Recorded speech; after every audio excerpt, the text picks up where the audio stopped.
Lots of people down through history have claimed to be prophets. There are people in the world today who claim to be prophets, but their messages contradict each other, so they can't all be speaking for God. This means that we have to examine their messages to see who's really speaking for God. And there are three main possibilities we have to consider. First, the person might be getting revelations from his own mind. He might be deliberately inventing revelations, or he might be insane. But it's clear that some so-called revelations have a purely human origin. Second, the person might be getting revelations from demonic sources. He's actually receiving revelations. These revelations just don't come from God. They come from somewhere else. Third, someone who claims to be a prophet may genuinely be receiving revelations from God, in which case we should believe him. So it's important to examine Muhammad's claims in light of these three possibilities. Did his revelations come from his own mind? Did they come from demons? Did they come from God? Let's think about the evidence. When we ask ourselves what evidence there is that Muhammad was getting his revelations from his own mind, we find that Islam really seems like a religion that came from the mind of a 7th century Arabian caravan trader, because Islam is basically a collection of teachings and practices that were present in Arabia during Muhammad's time. Jewish monotheism had spread into many communities in Arabia, along with biblical and non-biblical stories about Adam, Noah, Abraham, Moses, and David. Teachings about Jesus and Mary that were popular in certain Christian cults were being taught in Arabia. Things like Jesus speaking at birth, Jesus giving life to clay birds, Mary giving birth under a palm tree, and so on.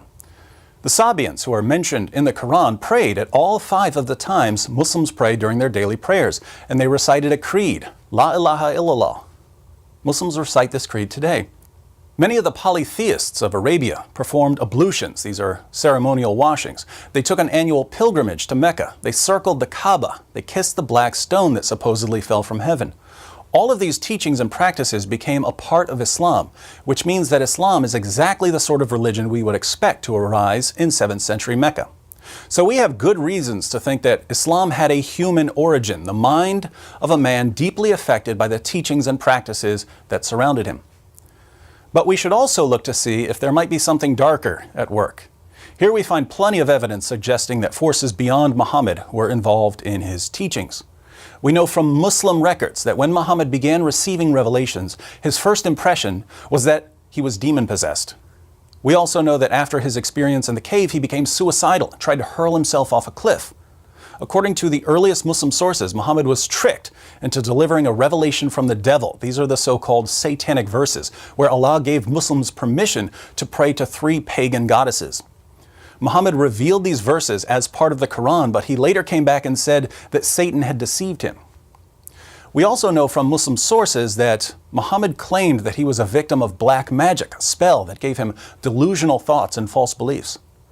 So Muhammad's first impression of his revelations was that he was demon-possessed. His revelations made him suicidal, and even Muslim sources claimed that he delivered a revelation from the devil and that he was a victim of black magic. It seems that we don't just have evidence that Muhammad's revelations had a human origin, we also have evidence of spiritual problems.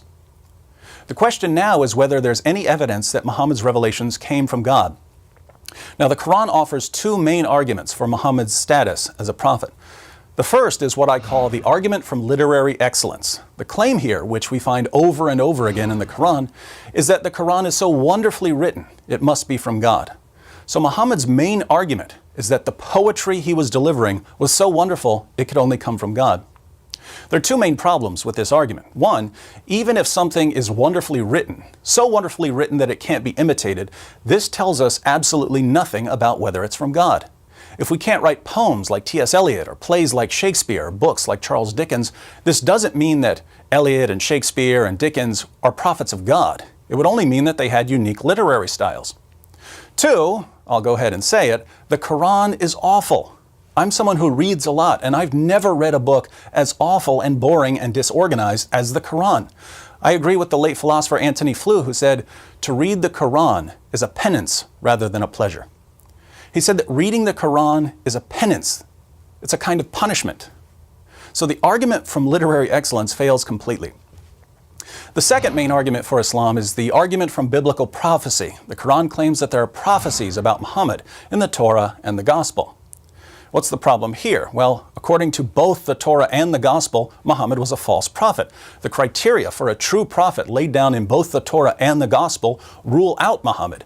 So we can't even take this argument seriously. Other arguments for Islam are even weaker, which means we have no good evidence that Muhammad's revelations come from God. But we do have good reasons to think that at least some of his revelations had a purely human origin and that others may even be demonic. We can only conclude that Muhammad was a false prophet and that anyone who wants to follow the truth will have to look somewhere other than Islam.